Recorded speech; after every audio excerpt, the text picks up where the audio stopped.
સુરેન્દ્રનગરથી સમાચાર રામનગર રિક્ષા અથડાવવા મુદ્દે બે જૂથ વચ્ચે મારામારીનો કેસ કોળી સમાજ અને ભોગ બનનાર પરિવારે કલેક્ટર એસપીને આવેદનપત્ર આપ્યું।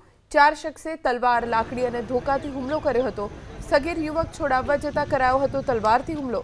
કોળી સમાજ તરફથી આરોપીને તાત્કાલિક ઝડપી પાડવા માંગ કરાઈ।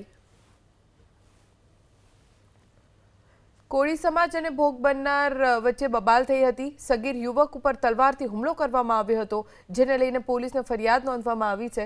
પોલીસે સમગ્ર મામલે તપાસ શરૂ કરી છે। કોળી સમાજે માંગ કરી છે કે આરોપીને તાત્કાલિક પકડવામાં આવે। કોળી સમાજ અને ભોગ બનનાર વચ્ચે બબાલ થઈ હતી। સગીર યુવક ઉપર તલવારથી હુમલો કરવામાં આવ્યો હતો, જેને લઈને પોલીસને ફરિયાદ નોંધવામાં આવી છે। પોલીસે સમગ્ર મામલે તપાસ શરૂ કરી છે।